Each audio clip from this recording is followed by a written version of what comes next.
On va prendre le départ avec notre upgrade de combat. Ces nouvelles courbes vont améliorer le flux d'air sous le fond plat. Ça permettra d'affronter l'air sale avec une perte de performance minimale.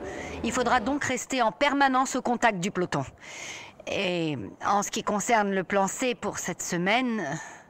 Ils nous ont relégués en fond de grille parce qu'ils n'aiment pas notre style. Très bien, on les emmerde. Mais si on peut rattraper 1/10 grâce à vous, et grâce à vous, et vous, et moi, si chacun dans cette pièce apporte sa pierre à l'édifice, on boucle chaque tour en 1 seconde de moins. Et au bout de 72 tours, ce sera la différence entre la dernière et la première place.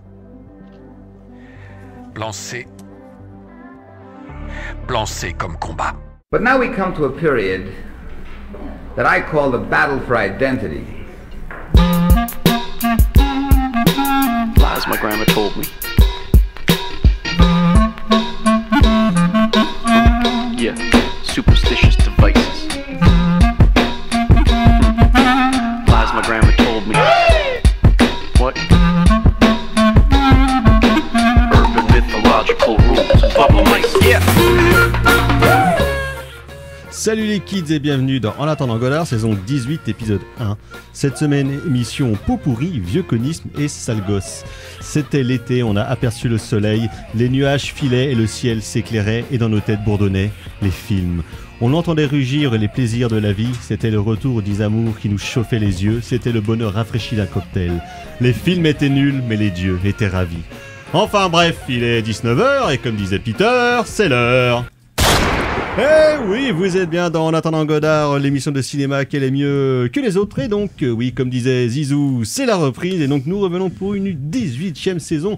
On va commencer en douceur avec un petit pot-pourri des films de l'été. Nous parlerons notamment de F1 Copyright, le film de Joseph Kosinski, de Substitution Bringer Back des frères Philippou. Ensuite, nous parlerons du Rire et le couteau de Pedro Pino, de Eddington de Harry Astor, et nous finirons par le meilleur film de cette sélection, Head of States, de Ilya Naschüller. Et pour parler de ce jeu, pour autour de cette table, il y a bien évidemment la fine fleur de la critique du Grand Ouest à ma gauche, toujours à ma gauche, il y a carrément Fleuret. Bonsoir Thibaut. Salut Thomas, salut à toutes et à tous, et 18 saisons, ça y est, on est majeur. Exactement, c'est ça, on peut faire n'importe quoi, on peut boire de l'alcool par exemple, et voter. Et ouf, buvons de l'alcool. Buvons de l'alcool. Mais avec nous également, presque en retard, mais en fait, ça va. Il y a le Dr Erwan. Bonsoir, docteur. Bonsoir. Comment vas-tu ? Ça va bien. Tu as passé un bel été, un été apprenant. Un été apprenant, instructif et conciliant. Et conciliant. Voilà, forcément. Plein de résilience. Et plein de résilience, voilà, exactement. Et avec nous, à la mise en son de cette émission, il y a Margot. Bonsoir, Margot. Bonsoir. Donc voilà, ce sont les forces en présence. Nous allons passer tout de suite à avant de passer à la section critique de cette émission, quelques nouvelles neuves de tête de ligne. De la merde. De la merde. De la merde. De la merde. De la merde de la merde. Ah, oh, ça oui, c'est du bon travail. Donc oui, j'ai un peu innové, Erwan, j'ai changé mes virgules. Super. Et j'ai même changé celle des coups de cœur. Elle est très bien, elle est très bien. Extended. Exactement, Extended, justement pour montrer qu'à la fin, il y a quand même parfois des choses bien. Donc, agenda local pour commencer. Non, on va commencer par le Rest in Peace de la semaine plutôt, parce que donc on a appris le décès la semaine dernière d'un des grands fou du cinéma hexagonal, donc Jean-Pierre Bouixou est décédé donc le 2 septembre dernier, journaliste, auteur, réalisateur, expérimentateur, anarchiste, fou furieux, donc voilà, de la bande.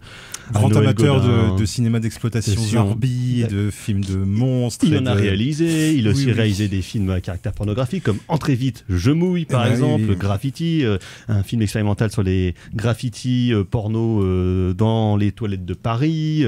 Donc personnage totalement fou, journaliste absolument dingue, auteur merveilleux, celui qu'on appelait le Gloupier avant que ce nom n'aille à Noël Godin, donc c'est comme ça qu'il écrivait ses chroniques dans les années 60 et les années 70, donc qui malheureusement nous a quittés. C'était ce qu'on appelle pudiquement un passeur, et en tout cas c'était quelqu'un de extrêmement curieux et de passionné, dont la curiosité aussi était très importante pour plusieurs membres de cette émission. Un des derniers de toute cette génération, post-68, voilà, très libertaire, avec une approche des arts quand même, voilà, assez innovante. Exactement. Pour l'époque, et puis avec ce côté ronchon qui faisait... Ronchon mais sympathique. Ronchon canton qui faisait tout son charme. Grolandais, qu'on peut dire. Parce qu'il allait tous les ans aussi. Bien sûr, au festival du film de Groland.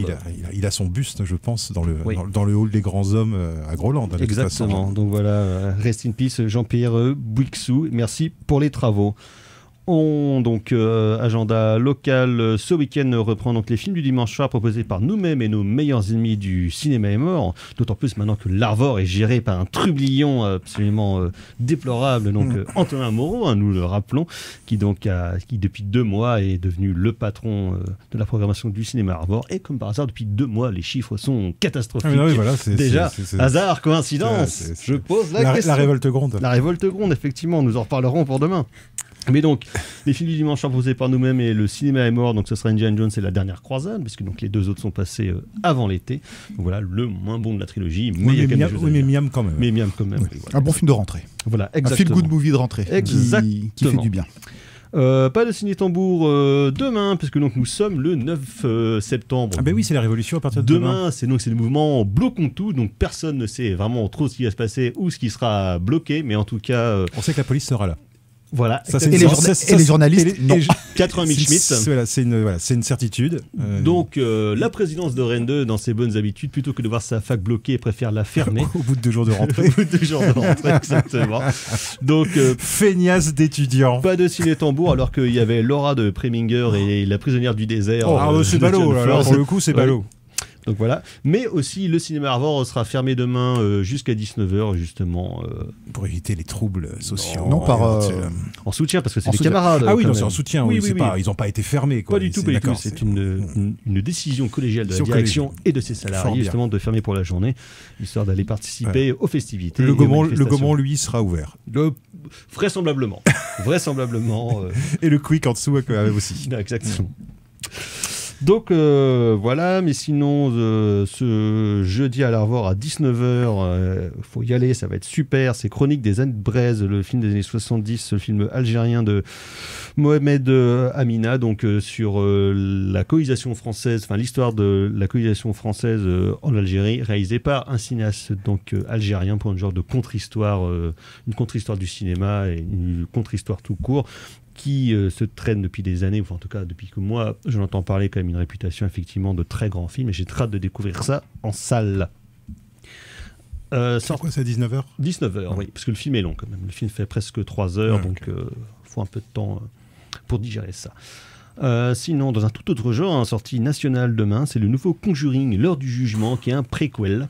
Voilà, Conjuring. Mais il y a toujours le sympathique Patrick Wilson. Un préquel où les acteurs sont plus vieux que dans le film original, c'est ça ? En plus, je crois que là, ça se passe dans les années 80. Donc, vraiment... Oui, donc c'est pas du tout un préquel, en fait. Si, ça se passe avant. Parce que c'est plutôt dans les années 70, normalement. Bon, Moi, la timeline de Conjuring, j'ai un peu laissé tomber. Alors peut-être qu'en fait, c'est pas du tout un préquel, mais je dis ça, je n'ai jamais vu un seul film Conjuring. Pour moi, c'est plutôt dans les années 70. Mais c'est parce que je confonds avec les Sinister et compagnie, je sais pas lesquels se passent à quel moment. Le premier Conjuring est très sympathique. Voilà, c'est un beau film sur la cellule familiale. Mais apparemment, c'est pas si mal, les Conjuring. Mais Conjuring 2 est... Là, je pense qu'il tire un peu sur la corde. Les dossiers Warren, tout ça, j'ai pas vu. Je pense que là, il tire un peu sur la corde, mais aussi, les premiers étaient réalisés par James Wan, donc c'est pas tout à fait... Le deuxième est un peu boursouflé et en même temps totalement grotesque, donc je ne sais pas si c'est une qualité ou un défaut. Oh, si, dit comme mais ça. Mais le premier est franchement sympathique. Tout autre genre, il y a Connemara, réalisé par Alex Lutz, d'après le livre de Nicolas Mathieu, qui sort demain, qui sera probablement meilleur que Nos enfants après eux, avec Gilles Lelouch, qui est sorti en fin d'année dernière. En même temps, c'est pas l'air bien compliqué, mais voilà, Connemara. Alex Lutz, c'est pas forcément... Il a fait au moins un très bon film comme metteur en scène, qui est Guy. Oui, c'est super. Super beau film. Encore rien à voir pour vous, les amateurs d'anglais bien habillés, très polis. Downton Abbey 3, le grand final. Donc voilà, après 3 films et 22 saisons. 6 saisons. 6 saisons, oui. Qui en paraissent 22, c'est l'Angleterre. Donc voilà, ça sort demain. Tu es familier de Downton Abbey ? Pas du tout. Non, pas du tout. C'est plutôt un univers qui a été parcouru par les membres féminins de ma famille, à savoir ma mère et ma petite sœur, qui aiment beaucoup la série. J'ai tendance à leur faire confiance. Donc je pense que, effectivement, si on aime les conflits de classe larvés dans le milieu de l'aristocratie, mais il paraît que c'est très bien foutu. Avec des gens très polis. Voilà. Oui, mais voilà, mais avec ce côté un peu la règle du jeu, quoi, finalement, mais à l'anglaise, quoi. C'est-à-dire avec des rapports de classe qui se jouent sur aussi des rapports spatiaux, là où sont les gens, là où travaillent les gens, etc., etc. Donc j'ai toujours entendu beaucoup de bien, mais c'est vrai que je me suis jamais plongé dans cette série, à ma grande honte. Et sinon, demain pour finir, on en reparlera je pense dans 2 semaines, c'est Sirad de Oliver Lax qui était au dernier festival de Cannes avec Sergi Lopez, avec des rave parties dans le désert marocain en tout cas. Ah oui. Ça a l'air d'être un film un peu ultime. On va attendre que tu reviennes Erwan. Film un peu ultime, ouais. Exactement. Ouais. Donc voilà, nous parlerons pas de tout ça la semaine prochaine, mais encore de d'autres films qui traînent de cet été. Mais bref, nous en reparlerons plus tard. Nous allons passer à la section critique de cette émission, nous diriger vers Hollywood, où les gens se dirigent comme des rapaces.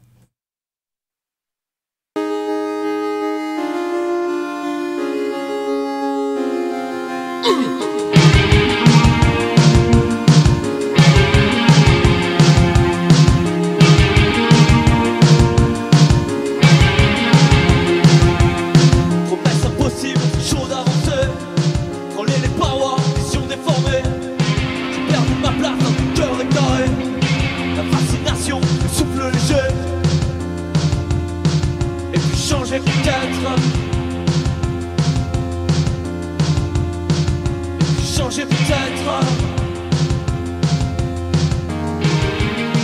Comme un air impopulaire, des centaines et des milliers, on laisse chacun nos travers. T'as tout foutu en l'air. T'as tout foutu en l'air.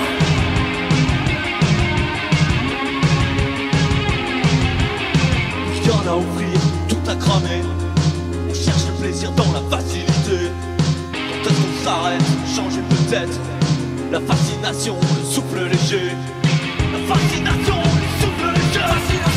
Fascination. J'aime pas les orchestres, ils sont solitaires. Y'a plus grand chose à faire, j'ai tout foutu en l'air.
En attendant Godard sur Syllab, et donc c'était le nouveau groupe Nuit Blanche avec leur premier single Comme un rapace dont on attend l'album bientôt. Et donc de rapace, il en est question dans F1 Copyright, le film de Joseph Kosinski et Jerry Bruckheimer, qui donc, avec tout l'argent de la Formule 1, qui depuis quelques années fait un lobbying intensif pour essayer de... Et de l'Émirat d'Abu Dhabi. Ça va ensemble. Qui donc essaye de rendre la Formule 1 cool pour les jeunes. Et donc c'est pour ça que Jerry Bruckheimer, toujours dans les bons coups depuis qu'il a retrouvé la baraka financière avec le méga carton de Top Gun Maverick il y a 3 ans, réalisé par le même Joseph Kosinski avec une autre vedette des années 80 et 90, donc Tom en l'occurrence, là essaye de refaire le coup en quittant les avions pour aller avec des voitures qui vont très très vite, et donc Brad Pitt, et ils essayent de refaire exactement le même coup que dans Top Gun Maverick. C'est à peu près le même scénario dans lequel un vieux de la vieille, une ancienne vedette, le mec un peu Maverick, le mec était trop fort, trop cool, un peu contrebandier, tout ça, machin, mec qui a vraiment cramé la vie par les deux bouts de sa voiture et a appelé pour sauver une équipe bien en peine dirigée par Javier Bardem qui ne fait pas d'accent, et c'est bien dommage. Et donc évidemment, notre ami Brad, avec ses tatouages et son torse nu musclé, étrenne sa nouvelle gueule, bien menée, il faut le dire, par son chirurgien esthétique, qui est, je trouve, meilleur que celui de Tom, pour le coup. Et donc, il va montrer comme ça aux jeunes rookies, c'est qui le meilleur, c'est qui le patron. Eh bien, c'est les vieux de 60 ans. Donc voilà, mais qui savent laisser la place. Qui ont conscience quand même de leur, que leur temps est fini et qu'ils font un dernier tour de piste, un chant du cygne. Oui, mais que quand même, à la fin, c'est les vieux qui ont raison, et les jeunes petits cons, avec leur smartphone et leur toc-toc, là, il ferait bien d'écouter un petit peu leur toc-toc et leur Instagram. Alors, Thibaut, toi, en amateur quand même du cinéma et des lignes, et de la ligne claire, j'ai envie de dire, de Joseph Kosinski, qu'est-ce que vous avez pensé de cette grosse gloumoute ? Eh ben écoutez, j'ai trouvé ça globalement nul, et en même temps super bien. Non mais je souscris, je pense que c'est ce que j'aurais dit. Pourquoi aussi. Je trouve ça globalement nul ? Parce que déjà l'univers de la Formule 1 est un univers non pas qui me dépasse, parce que mais qui t'ennuie. qui m'ennuie. Non, il y a des choses sur l'aspect tactique, l'aspect technologique peut être intéressant à prendre en compte. Ici, c'est quand même de rendre sexy un sport où globalement on fait 72 tours à minima d'un même circuit. Et c'est compliqué pour le novice. Et je trouve que là, c'est le film, en fait, c'est un film de propagande pour la F1. Clairement, avec toutes les stars de la Formule 1 actuelle. Coproduit par Lewis Hamilton. Lewis Hamilton qui est dans l'absolu une légende du sport du sport automobile, champion de la Formule 1. Qui est aussi une figure sportive et politique au Royaume-Uni. Faut pas le négliger. Enfin, un sportif avec une telle carrière qui ose ouvrir sa gueule, donc ça fait du bien quand même. Et je trouve que le film de propagande en fait marche bien parce qu'on plonge en même temps dans le côté travail d'équipe, dans le côté technologique, dans le côté tactique. Donc je trouve que voilà, le rendu est plutôt bien, surtout par rapport au savoir-faire de Joseph Kosinski. Alors Joseph Kosinski, ici dans le filmage, parce qu'on a beaucoup parlé de l'immersion, de sa mise en scène dans la Formule 1, quiconque a déjà regardé un Grand Prix de Formule 1 se rend bien compte que Joseph Kosinski n'a rien inventé. En fait, les caméras embarquées, il reprend en fait les principes télévisuels. Lui, mais en scope. Il y ajoute du cinémascope, il y ajoute la musique de Hans Zimmer qui arrive à se renouveler, mais qui très 80, mais qui pompe un peu M83, donc ça rappelle Oblivion un petit peu. Oui, mais tu vois, s'il avait voulu faire vraiment années 80, il aurait refait son score de Jour de tonnerre. Peut-être. Donc voilà. Plus cool. Donc je trouve qu'à ce niveau-là ça fonctionne bien. Mais voilà, la mise en scène de Kosinski en fait est beaucoup plus intéressante dans les séquences intimes, là où il arrive à gérer sa symétrie, là où il arrive à gérer ses lignes, là où il arrive à gérer son sens du design intérieur et du décor.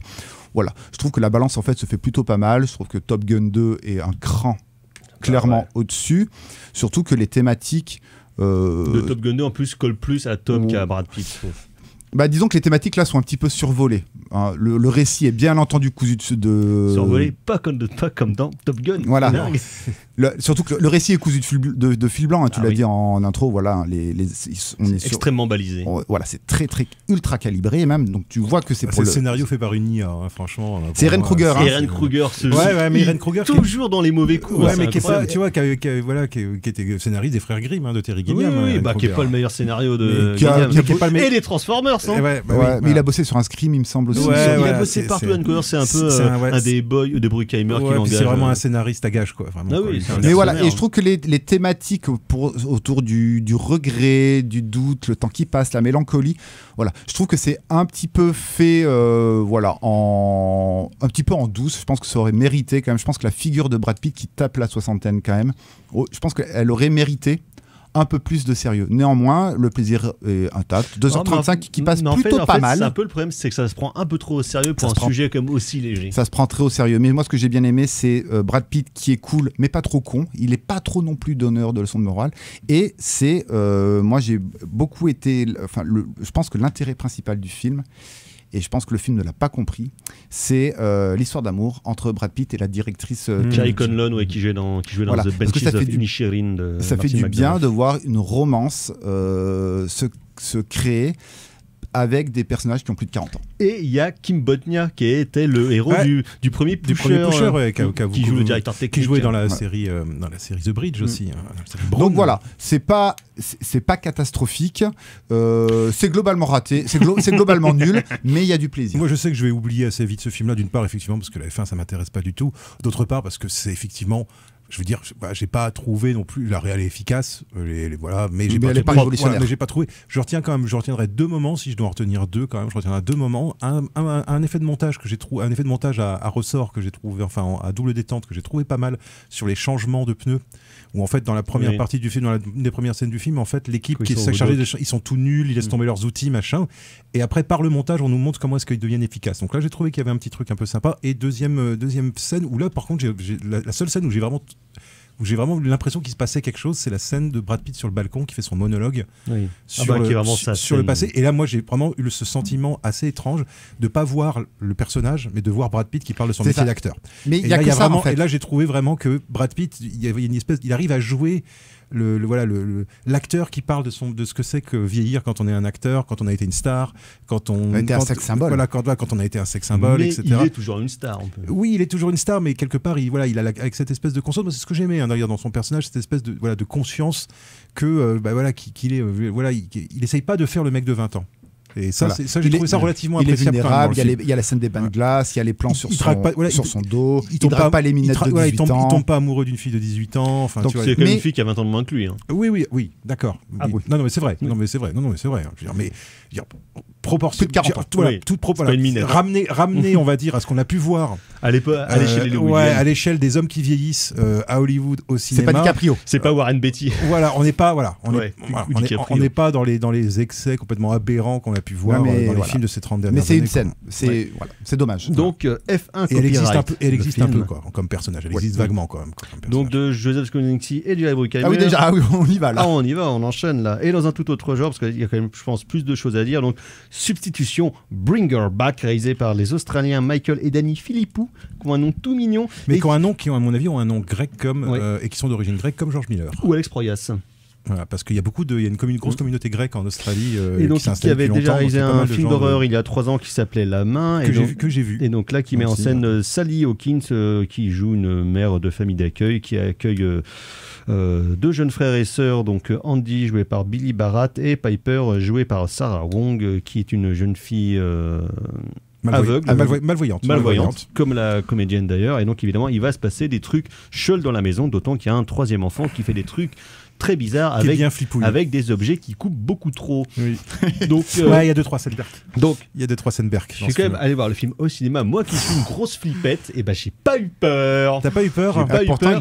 Mais les effets Goras sont quand même bien dégueulasses. Les coups de couteau dans la bouche. Il y a un mangeage de table aussi. Un mangeage de table qui est bien, qui fait bien mal. Qui est bien crassou. Donc il y a un film qui est quand même plutôt joliment fait, je trouve, et bien fabriqué, qui ne mérite pas, je pense, la hype de. Mais qui est un mélodrame en fait. Oui, qui est un mélodrame d'horreur sur le deuil, enfin voilà.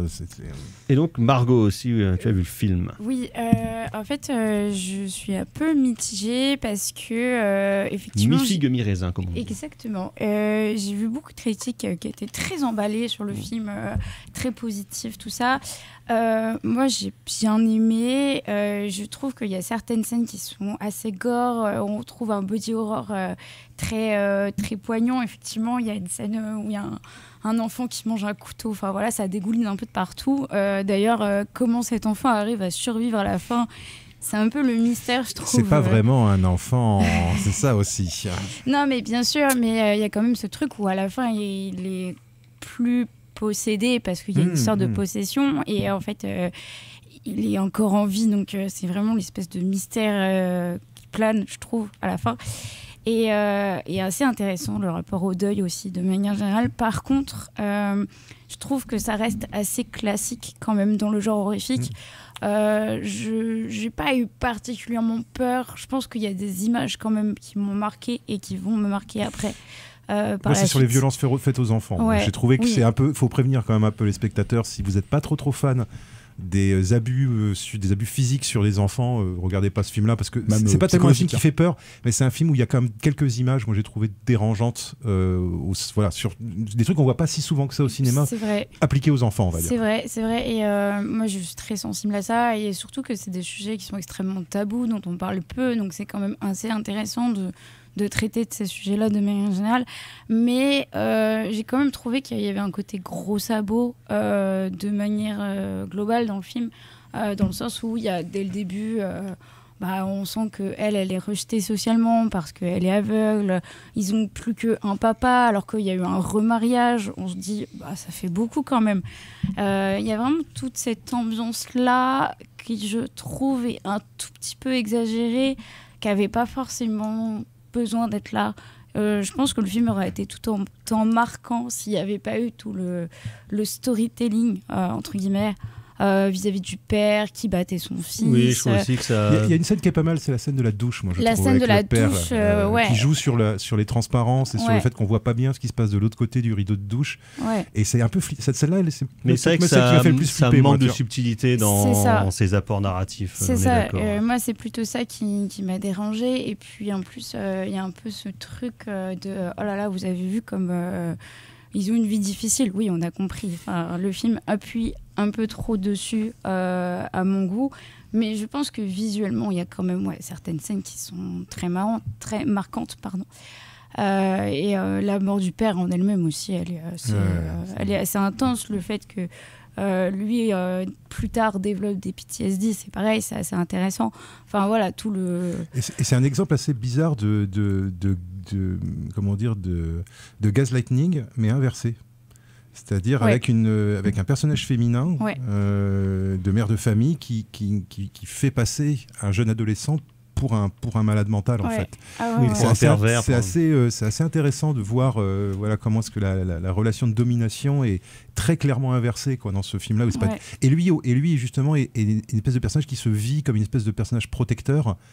Et le film passe son temps à démonter en fait ce statut de personnage masculin protecteur de grand frère, et qui n'y arrive pas en fait. Et qui arrive à rien en fait, parce que lui-même il doit dealer avec des trucs hyper graves en fait. C'est ça, et il a beaucoup, et moi je trouve qu'il est assez bien écrit parce qu'en fait il a beaucoup de fragilité, il essaie de s'en sortir comme il peut, et en même temps il y a vraiment on retrouve le côté ado très introverti qui se pose des questions. Moi j'ai trouvé ça assez intéressant là-dessus, et au final c'est la petite sœur qui s'en sort d'elle-même, et j'ai trouvé ça et le personnage de Sally Hawkins c'est justement un personnage de méchante, moi j'ai trouvé relativement intéressant, parce que c'est pour ça que pour moi c'est vraiment un mélodrame, un peu comme Darkwater est un mélodrame d'horreur en fait, c'est-à-dire que la fin du film est beaucoup plus triste qu'effrayante. Et on a une vraie empathie pour le personnage de Sally Hawkins qui est censée être la méchante entre guillemets, qui en fait a des raisons d'être assez compréhensibles d'être comme elle est en fait. En fait, ce qui est intéressant, c'est que le film propose un retournement de la figure du home invasion, parce que le film se passe vraiment dans une maison, alors avec des influences ultra bien digérées, je trouve, en mode John Carpenter, à propos des hors-champs, à propos des pièces un peu kubrickien avec des effets de symétrie aussi, un petit peu kubrickien également, mais en fait finalement l'invasion de cette maison ne vient pas du mal comme chez Carpenter, mais en fait vient du bien, donc cette figure adolescente. Et je trouve qu'il y a un retournement, parce que le film, on divulgage un petit peu, mais le film en fait se conclut par une empathie envers ce personnage de la mère. Le plan final est pour elle, et en fait le véritable personnage principal du film est là. Et tu parlais de body horror, je trouve que les influences, alors j'aime beaucoup Julia Ducournau, mais je trouve qu'en termes d'influence du body horror, je trouve qu'ici c'est totalement maîtrisé, voire digéré. Ducournau Julia Ducournau? Oui, la meuf de Titan et de oui. Grave, d'accord. Oui, parce que je prends note. Hein, non, mais là, il vient de prendre un air choqué, il vient de découvrir quelque chose sur son ami. Non, oui, en fait, 2 mois de vacances, et voilà ce qu'on apprend. Quoi, tu m'avais jamais dit ça? Non, je trouve que le body horror de Julia Ducournau est un petit peu grotesque, et je trouve qu'ici, il est beaucoup mieux... comme Farja dans The Substance. Et je trouve je trouve qu'ici c'est beaucoup mieux digéré en faisant un. Parce que c'est à la fois excessif, mais c'est pas grand guignol. C'est pas un grand guignol. Il y a des effets gore qui sont ultra bien maîtrisés. Ouais, c'est bien dégueulasse, c'est bien fait, ça a bien bossé. Et puis voilà, ça bosse le hors-champ, ça bosse le point de vue vis-à-vis de. Ça bosse le champ aussi, parce que mais ça bosse aussi le point de vue, la vitre, le flou. Parce qu'à un moment, on est quand même sur le point de vue de Piper, donc la jeune fille. Donc voilà, je trouve que tout cela est ultra cohérent. Je suis d'accord avec les quelques gros sabots de sortie. Mais au final, moi, ce qu'il en ressort, c'est vraiment un film d'horreur où tu as des petits moments d'angoisse et au final, tu es très ému. Moi, j'avais pas vu ça depuis L'Orphelinat. Au final. Le film de Bayona. C'est pas si éloigné que ça, d'ailleurs, dans l'état d'esprit, c'est-à-dire d'espèce d'éclat de body horror, mais dans une trame qui est beaucoup plus une trame mélodramatique. C'est vrai que comme il y avait pas mal en fait dans le cinéma fantastique espagnol 2005-2010, justement avec les films de Bayona, avec même dans Ouvre les yeux, d'une certaine manière, les premiers Amenábar, même les premiers Balaguerro, il va être ça. Nacho Cerda, c'est pareil parce que tu peux être. Qui a totalement disparu. Ah oui, alors pourtant lui c'était grande carrière, mais il y avait de l'émotion en fait dans son propos horrifique ou son propos angoissant et voilà, je trouve qu'on se rapproche de cette trame-là. Du coup, je trouvais le film très beau. Moi, j'ai eu l'occasion de voir donc le film précédent, donc, La Main, alors qui est beaucoup plus La main qui tue, qui est beaucoup plus balisé au sens où c'est vraiment un teenage movie avec des gamins qui avec à mon avis un personnage principal beaucoup moins réussi parce que c'est un personnage principal qui est assez antipathique, même si c'est pas inintéressant d'ailleurs de voir un personnage principal de jeune femme qui est parfaitement antipathique et qui fait que de la merde pendant tout le film, donc évidemment on se retrouve dans des situations pas possibles. Par contre c'est marrant parce qu'en deux films les mecs ont quand même posé, je trouve, ils posent quand même des thématiques et notamment cette question du body horror, mais du body horror sur le corps des enfants. Qui est vraiment un truc assez dangereux. Et là, dans La Main, il y a une scène avec un gamin qui a une espèce de crise de possession et qui se détruit le visage en fait sur un bord de table. Et je pense que c'est un peu leur truc ça quand même. Ouais. C'est un peu leur signature. C'est la violence contre les enfants. C'est la violence contre les enfants et bravo. Et la manipulation des adultes. La dimension manipulatoire des adultes, parce que c'est beaucoup plus gros. Enfin, moi je trouve que c'est plus fin dans Substitution, c'est un peu grossier dans La Main, mais tu sens que c'est un truc qui les travaille. Je sais pas ce que ça va donner par la suite, mais je sens que ça va. Ils font La Main 2. Et c'est des sujets, encore une fois, je disais, qui sont intéressants parce qu'on en parle peu. Il y a un syndrome qui s'appelle le syndrome de Munchausen par procuration. En fait, c'est pas que des femmes, mais c'est souvent des femmes qui vont rendre leurs enfants malades pour qu'on les plaigne, elles. Et donc, en fait, il y a beaucoup de maltraitances comme ça qui sont assez mises sous le tapis sans aller forcément dans des extrêmes de pédophilie ou de trucs comme ça. Moi, je trouve ça important, encore une fois, de parler de ça parce que, en fait, c'est souvent invisibilisé. Et en fait, cet enfant, Oliver, qui part, qui revient, qui disparaît, on ne sait pas comment. À un moment, il réapparaît dans le champ alors qu'on le voyait depuis plusieurs minutes. C'est intéressant parce qu'il y a ce truc de, à la fois, il est visible et à la fois, il est camouflé, comme beaucoup de sujets dont on ne parle pas ou peu vis-à-vis des maltraitances infantiles. Et moi, c'est ce truc-là que j'ai plutôt apprécié. Il y a quelque chose proche de Stephen King, je trouve, par rapport à, par exemple, Misery ou même Carrie, où pareil, on est dans des relations dans la maison qui sont très dures, qui sont très violentes. Et moi, j'avais été vachement... j'ai lu et j'ai vu le film, j'ai vu les deux, touchée par Misery, parce qu'il y a ce truc où elle est infirmière, elle est dans le soin, et en fait, de ce soin-là, elle s'en sert pour faire des choses horribles. Et pareil, la mère dans Bring Her Back, elle est psychologue. Donc il y a quand même ce truc-là où... Et elle utilise ça contre les enfants, elle est sournoise. C'est hyper intéressant. Et c'est assez malsain. Et Sally Hawkins, moi je trouve ça, je trouve que c'est un film qui, malgré des petites fragilités à droite à gauche, en fait c'est un film qui sort par le haut, à mon avis, en grande partie grâce aux acteurs. Parce que moi j'ai vraiment trouvé par contre que la composition des acteurs était, je trouvais que ça jouait bien quand même. Donc c'est Substitution, Bring Her Back de Michael et Danny Philippou. On va passer à toute autre chose, mais avant ça, petite pause où on va sortir les drapeaux rouges.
En attendant Godard sur Syllab, et donc c'était Secteur Pavé avec Drapeau Rouge, car comme ils le disent, c'est le retour du temps des cerises, c'est le retour des vitrines qui se brisent, c'est la fin des rêves qui se brisent.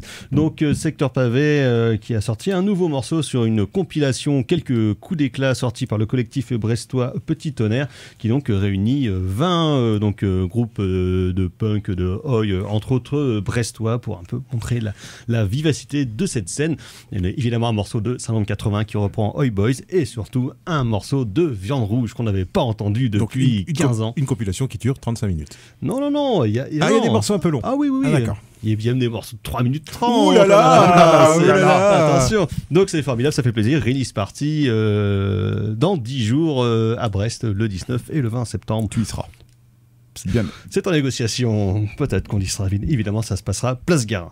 Donc, bref, de Drapeau Rouge, il n'en est pas vraiment question dans Le Rire et le Couteau de Pedro Pigno, film fleuve de 3h30. Quoi qu'il est question de lutte des classes, oui, quand même, et donc, de post-colonialisme. Sorti au début de l'été, film qui se passe en Guinée-Bissau, dans lequel un membre d'une ONG portugais arrive pour travailler là-bas, pour installer des toilettes chimiques dans les villages au fin fond de la Pampa, mais en fait de ce pré-pitch, il n'en est pas vraiment grand-chose, parce que le film mène plusieurs approches, à la fois la découverte de la scène queer de Guinée-Bissau, le monde des néocolonialistes, soit des ouvriers, soit les membres des ONG, donc dans ce pays, à quel point c'est vraiment des raclures.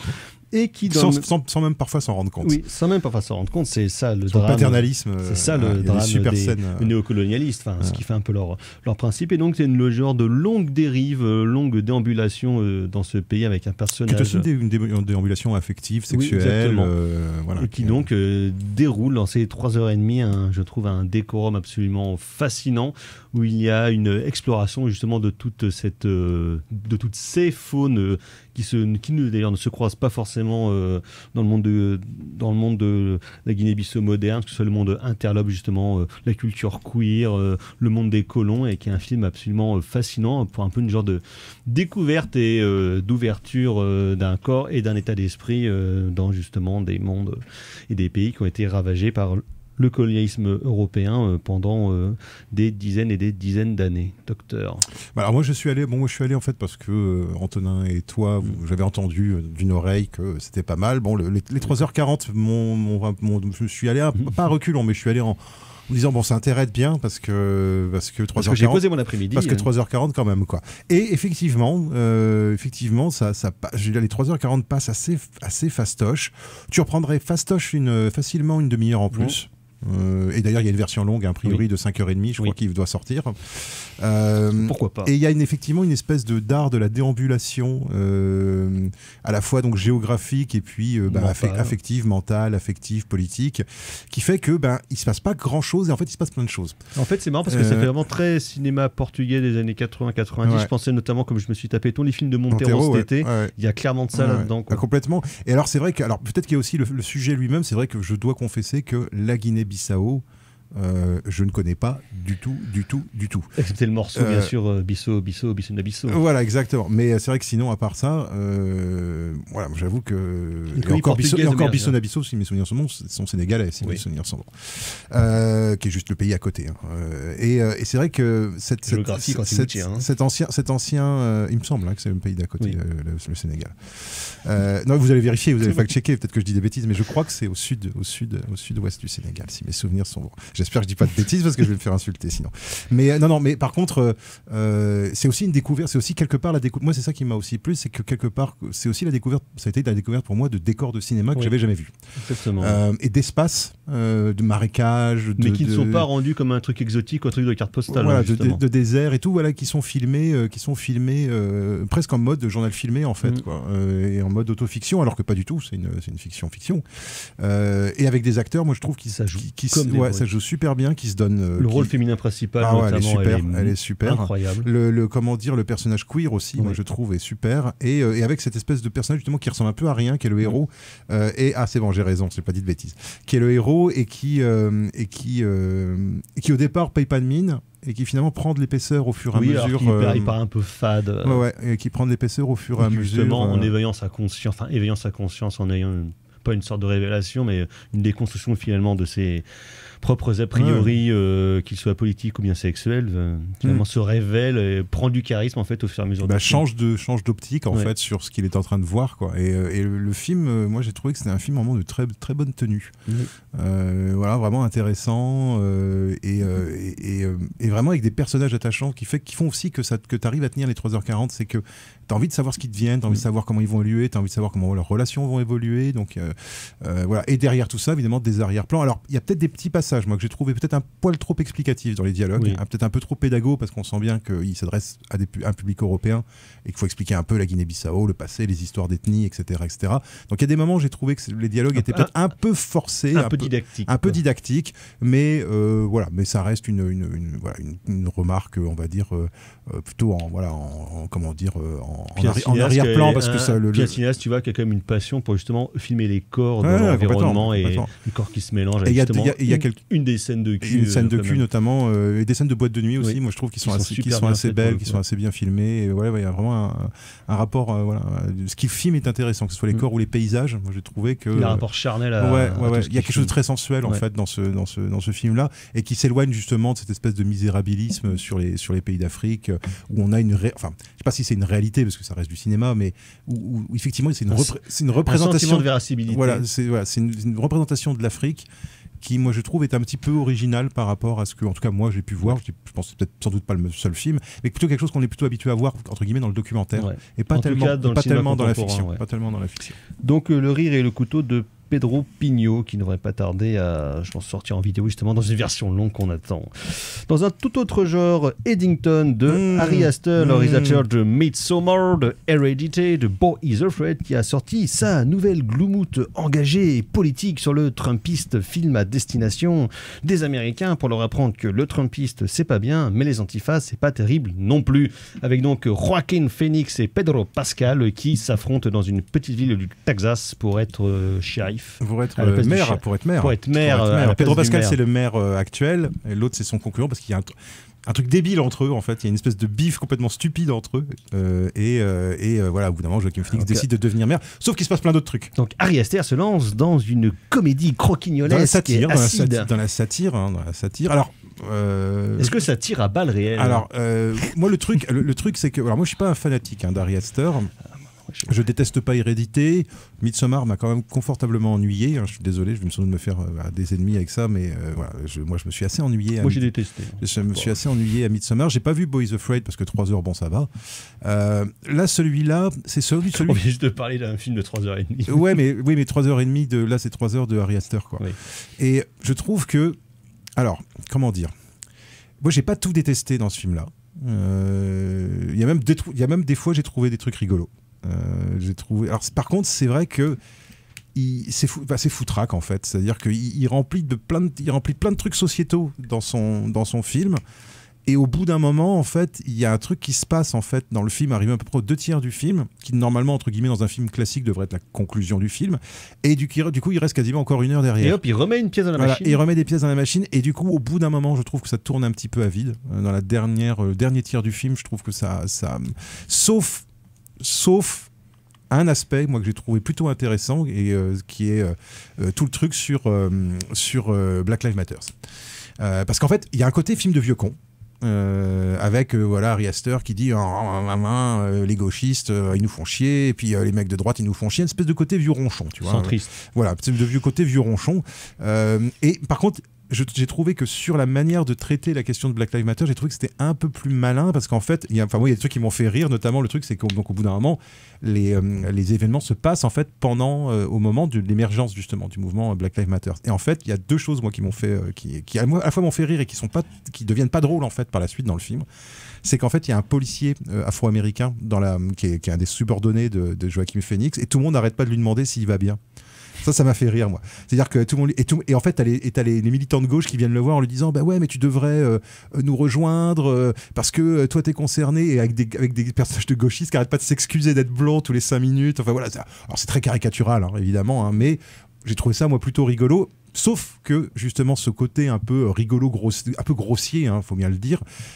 Ça devient pas drôle parce qu'en fait, au bout d'un moment, ce personnage afro-américain va devenir réellement victime de racisme, quoi. Il va se passer un truc qui fait qu'il va se retrouver, malgré lui, dans la peau du noir criminel. Et il y a une espèce d'ironie tragique chez ce personnage, qui est un personnage secondaire. Autant Joaquin Phoenix qui fait son festoche, au bout d'un moment, bon, la scène de fusillade finale, moi j'ai trouvé pas si mal. Enfin bon, voilà, j'ai pas trouvé tout nul. J'ai trouvé que c'était le bordel.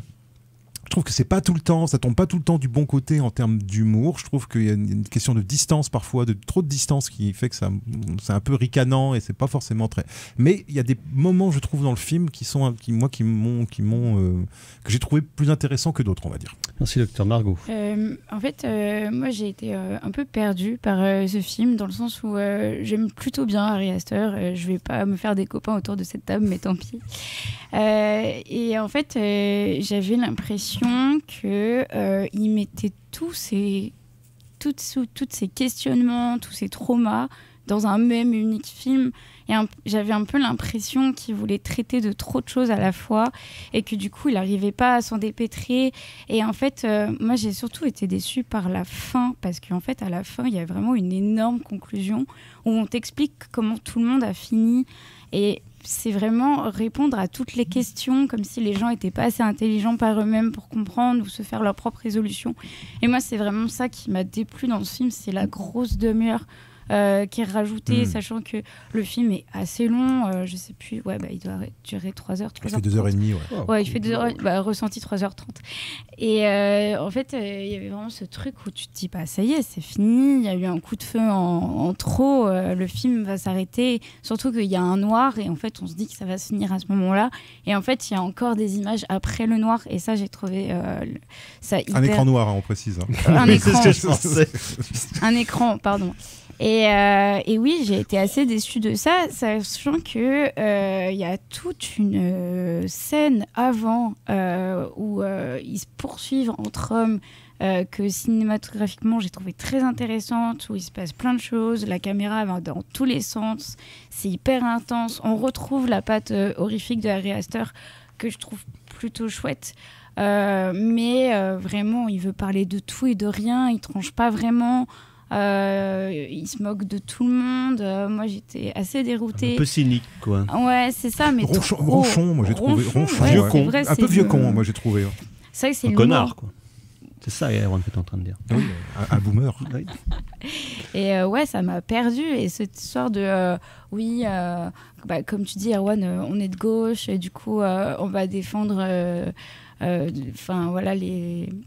les personnes racisées, tout ça, j'ai trouvé ça plutôt intéressant, mais en même temps, c'est hyper caricatural. Ah la militante, la petite blanche, la militante, elle est insupportable dans ce film. Insupportable, t'as vraiment envie qu'il lui arrive des bricoles, quoi. Donc, ce qui n'est pas le cas d'ailleurs. Voilà, et donc du coup, tu sais pas où il se positionne, et moi, ça m'a beaucoup perdu pour le coup. Mais même sur le personnage de Joaquin Phoenix, en fait, dont tu sais jamais trop si tu dois t'identifier à lui, ou au contraire, si c'est vraiment le vrai méchant de l'histoire. Et je pense qu'il essaye vraiment de travailler sur quelque chose là-dessus. Il essaye vraiment on peut pas lui reprocher de pas tenter des trucs. Par contre, ça c'est un truc, moi je trouve Ari Aster, qu'on aime qu'on n'aime pas, on peut pas lui reprocher de tenter de tenter des trucs. Il rate. De tenter des trucs. Fois. Là j'ai trouvé. Mais il y a quand même des moments où j'ai rigolé. Alors je suis pas sûr. En fait, le truc c'est que j'ai des moments où j'ai rigolé, mais je suis pas sûr que c'était fait pour que je rigole. Donc en fait, c'est pour ça que j'ai été un peu perdu aussi, c'est que moi il y a des moments que j'ai trouvé drôle, sans savoir trop si c'était censé vraiment être drôle en fait, ce qui me faisait rire, quoi. Je sais pas, le public a rigolé de manière générale, donc je pense qu'il y a quelque chose d'ironique qui fait qu'on est censé rire, mais il y a trop d'informations en même temps en fait.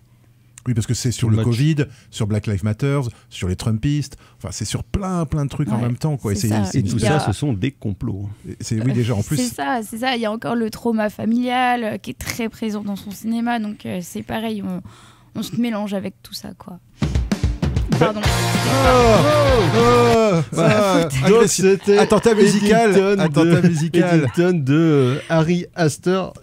Et pour finir très vite dans un tout autre genre, parce que je l'ai vu donc il faut bien en parler quand même, Head of State de Ilya Naishuller, mais justement je sais c'est pour ça, donc le réalisateur de Hardcore Henry, qui nous propose Idris Elba dans le rôle du Premier ministre anglais et John Cena dans le rôle du président des États-Unis d'Amérique. Ancienne star de cinéma, devenu président des États-Unis. Qui donc, on essaie de les tuer, donc ils vont sortir les gros bras et faire la bagarre avec des blagues sur les Anglais et sur les Américains. Tout le monde joue comme des patates, c'est à réaliser un petit peu à la va comme je te pousse, mais pourtant... Eh ben c'est très fun. Voilà. Moi j'ai trouvé ça très très fun comme film. Je m'attendais vraiment, parce qu'en fait j'ai fait une double soirée film avec des hommes politiques avec des gros flingues. Et donc la Maison Blanche. Et donc non, j'ai déjà vu mon pauvre ami, déjà vu. Un classique maintenant, un classique. On peut le revoir. Non, j'ai regardé le même soir, j'ai regardé donc ce film-là et G20 avec Viola Davis, qui est très mauvais. Qui est chiant parce que ça se prend à mort au sérieux, donc c'est chiant. Alors que là, moi je trouve que John Cena est super drôle. Idris Elba dans le rôle justement du pince sans rire. Anglais, quoi. Voilà, la chimie entre les deux fonctionne plutôt pas mal. C'est totalement débilos en termes d'histoire mais les scènes d'action sont pas trop mal. Des hommes de main méchants qui se battent bien. Les punchlines, moi j'ai trouvé que les punchlines sont pas mal aussi. Ils s'envoient des fions. Et puis Idris Elba, il était comme un garçon assez charmant. John Cena, que moi je connais pas très bien. Il a une espèce de capacité quand même à se moquer de son propre personnage d'acteur de cinéma, ce qui est toujours rassurant Qui est pas le plus mauvais des catcheurs acteurs. Non, voilà. Parce que justement, il connaît ses limites. Et je trouve que tous les deux, ils sont. Et alors, il y a une jeune comédienne qui joue donc le rôle, qui est en fait le rôle de la badass. C'est elle qui prend sur ses épaules finalement une bonne partie de l'action du film. Et l'actrice, je trouve pareil, joue ça très détendu. C'est Priyanka Chopra, qui est une actrice indienne, qui est une super actrice. Elle est très bien, avec notamment des espèces de trucs sur le fait de faire des jeux de mots. C'est comme la femme de Nick Jonas, des Jonas Brothers. Ah. People aussi, c'est ça. Mais voilà, et j'ai trouvé que le trio finalement au bout d'un moment est réapparu au milieu du film et il y a une bonne dynamique, ça relance bien le film. Il y a Carla Gugino, il y a Paddy Considine. Ouais, voilà, t'as plein d'invités, enfin t'as plein de gueules que tu connais. Enfin voilà, c'est totalement vain. C'est oubliable au possible, mais par contre, très consommable. C'est un film du dimanche soir. Alors là, pour le coup, ça c'est un bon film du dimanche soir. Exactement. Mi-con, mi-bon. Même plus moi j'ai trouvé mi-con, mi-bon, mais le côté con est sympathique. Oui, voilà, c'est sympathiquement con ou connement sympathique. Exactement. Donc, Head of Station 2, il y a Naishuller. On va passer au coup de cœur. C'est nul. Aucun goût. No taste. Goût de chiotte.